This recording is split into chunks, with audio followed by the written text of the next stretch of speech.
I mean, isn't he the best? And you know what I always loved about Dr. Carson, and I had a great opportunity to work with him while I was at the White House with President Trump, is that he has a heart of gold and always did the right thing for the American people. And I always refer to her as No Mercy. No mercy, that's right. No mercy against those liberals, right? Well, let's get started. This is, I think, a very important topic because we know Black lives really matter. But yet, the Black Lives Matter, Inc., they've distorted this message. So talk to us about how Black Lives Matter, Inc. has been so destructive in really distorting this message for the Black people. Yes, interestingly enough, a couple of weeks before the 4th of July this year, I said, on that extended weekend, there are going to be dozens of people shot in Chicago and many fatalities, and it'll barely get any mention unless there's a white police officer who shoots an unarmed Black person. And that would be the only case in which, to them, it mattered. They really don't care otherwise. And why is it that the lives of Black babies don't seem to matter, you know?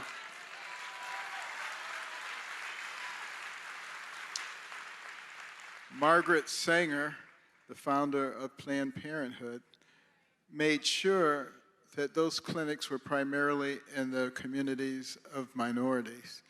And she believed that it was prudent to get rid of certain individuals. She believed in eugenics. She was a hero in Nazi Germany, and she was the hero of Hillary Clinton. Isn't that interesting? And yet, if that was a conservative or a Republican, and Margaret Sanger was their hero, then there would be a major outcry on the base of the news media. So why is it that there's such selective outrage in our society depending on who says something and who does something? You know, I remember at HUD, in the first speech I gave, I said there were many immigrants who came here, including some maybe who didn't come voluntarily in the bottom of slave ships. And they said, how could you possibly refer to slaves as immigrants?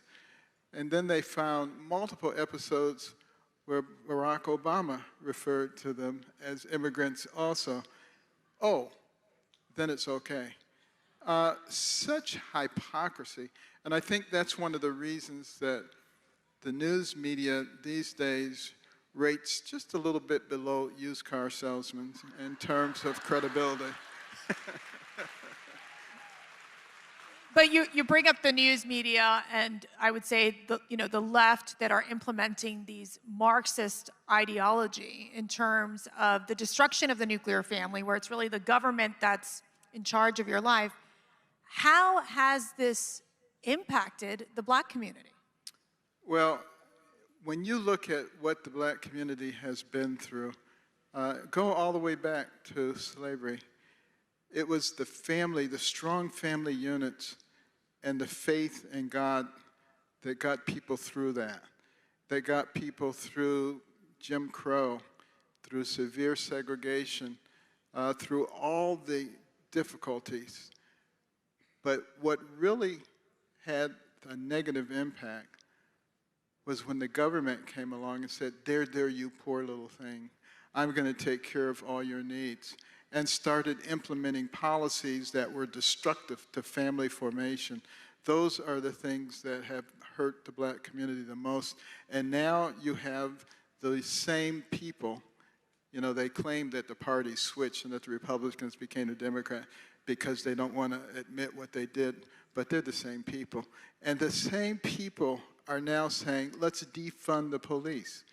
Well, when I was a kid growing up, I spent a lot of time in the projects and in places where there was a lot of violence. The police were a very important part of keeping order. And if, in fact, you get rid of the police, who are the people who are going to be hurt the most? And you look in the cities that are run by radical left-wingers, what is going on in those cities? Drug addiction and murders, crime, poor education. You look at some of those cities, you have very few, maybe just a handful of people who graduate from high school who have any real proficiency in math and in the critical areas where they need to succeed. And then we have all of this talk about race. Everything comes back to race. How crazy is that?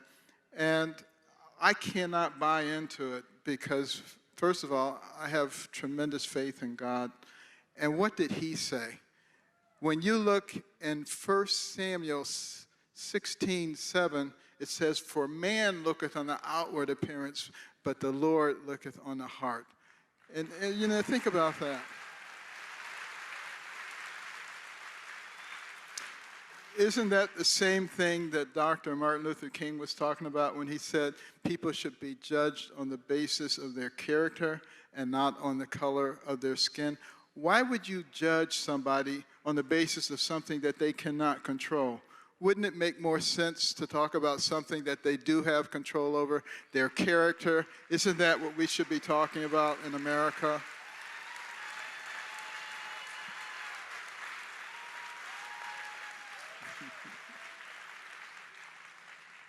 You mentioned about the poor quality of education in so many of these inner cities.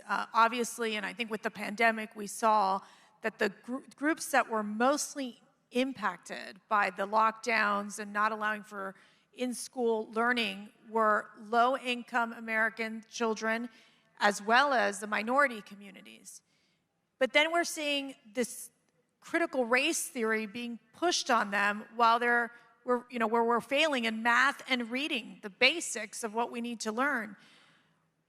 Why is critical race theory such a problem in our schools? And are you in any way surprised that parents are finally waking up and trying to stop this indoctrination? Well, you think about children who are very impressionable. First of all, it was Vladimir Lenin who said, "Give me your children for 4 years, and the seeds that I plant will never be uprooted." They knew what they were talking about and what they were trying to do. And the Bible, in a way, says the same thing, because Proverbs 22:6 says, "Train up a child in the way he should go, and when he is old, he will not depart from it." They're using that in a very negative way to implant what they want to implant in our children. The 1619 Project, all of these talking about how slavery is the center of everything that happened in this country, and for that reason, the United States is an evil place. Well, think about this. If you know your history, you know that slavery has been in existence since there have been human societies. And there's actually more slavery in the world today than there was in 1863 when the Emancipation Proclamation was proclaimed. Why aren't we concerned about the slavery that is going on today? And why aren't we concerned about the increase in human trafficking that has occurred just in the last several months? And it's so hard for those children.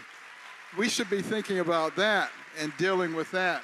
Let's think about our future and not spend every moment thinking about the past. And back to the slavery issue for just one moment. Even though it's been prevalent throughout the world, the United States is the country that fought a civil war to get rid of it. And that's what we should be talking about. Dr. Carson, you must have been talking to Glenn Beck, who gave us an incredible history lesson yesterday, right? And he mentioned many of those facts. In fact, he even reminded us that the KKK was actually a political arm of the Democrat Party, and they want to call conservatives and Republicans the white supremacists. Right. Well, they've called me a white supremacist, you know. You know, one of the things that you'll notice is whatever the far left accuses you of is exactly what they are doing. They are the experts on it, so they know it, and they recognize what's going on. it would be comical if it weren't so serious in terms of what's happening to us as a nation. We, the American people, are not each other's enemies. And the people who are our enemies are the ones who try to make us think you're enemies. Because that person who lives across the street from you for the last 20 years has a different yard sign, they're your enemy. That is total crap. And we should not buy it. We should not buy into it. And you know, particularly when we look at, you know, the things that have happened in the black community, we have made such incredible progress, and the left will not admit it. But when I was a kid, I remember distinctly when a black person came on television in a non-servile role, everybody was so excited. Hey, come in here, come in here. Everybody could come and watch. That was during my lifetime. Now, we have black generals and admirals and CEOs of Fortune 500 companies and presidents of universities, even Ivy Leagues, a black president, a black vice president. Give me a break. Does it mean that we have achieved everything we need to achieve? No. But it means we've made tremendous progress, and we as Americans should be proud of the progress we've made, and we should continue to make that progress. And I think conservatives have done a much better job than liberals who sit around and try to decide what you're supposed to think and who you're supposed to be if you're black. You don't have any rights to your own opinion. You have to think what they think. That is racism. That is systemic racism.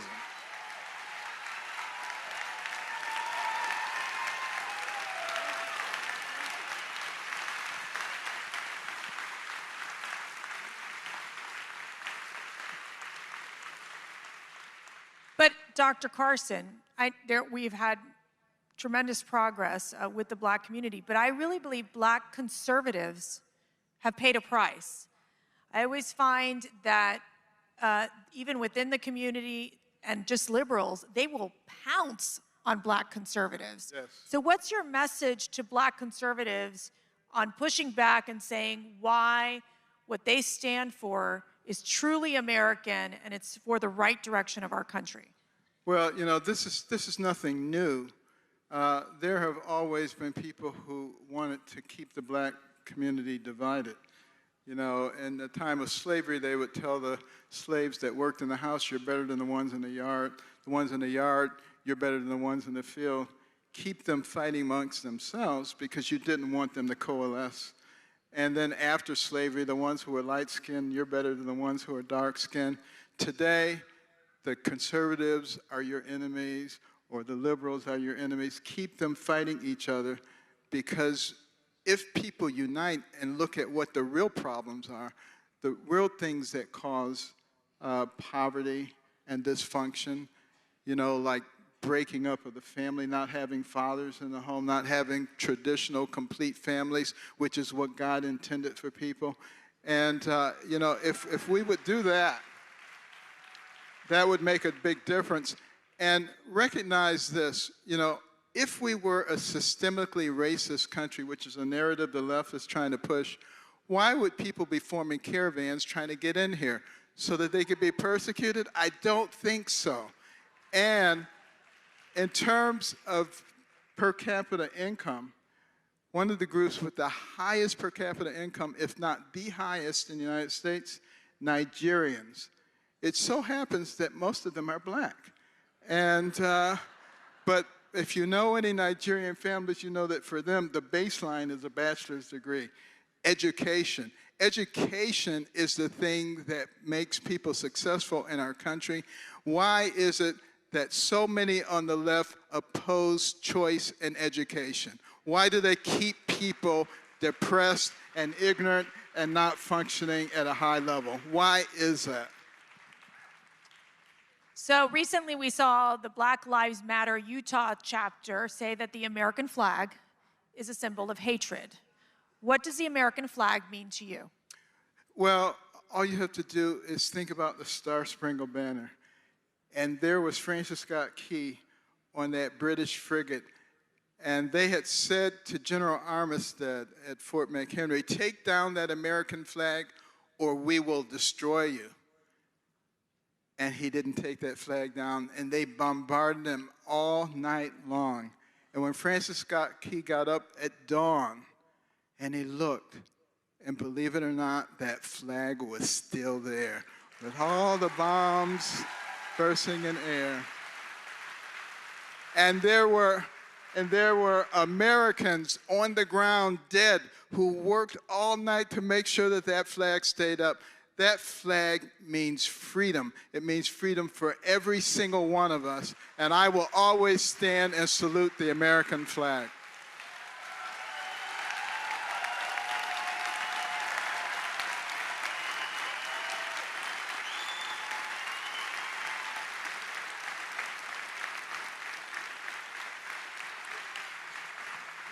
So I want to get your final thoughts on what we can do better to make sure that we are taking our message of freedom and hope and opportunity and unity to the Black community.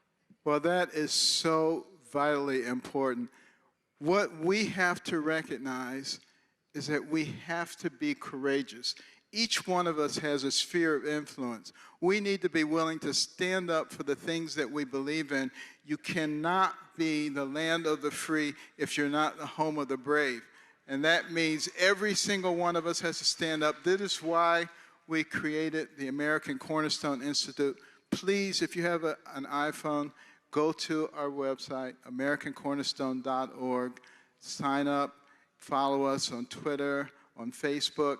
Get involved. That's what it's all about. Our Little Patriots program, teaching the young people at the earliest stages the true history, the unvarnished history, warts and all, so that they will actually be extremely proud of this nation in which we live.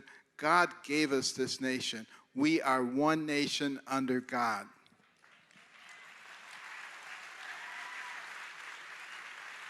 Let's give a round of applause to Ben Carson.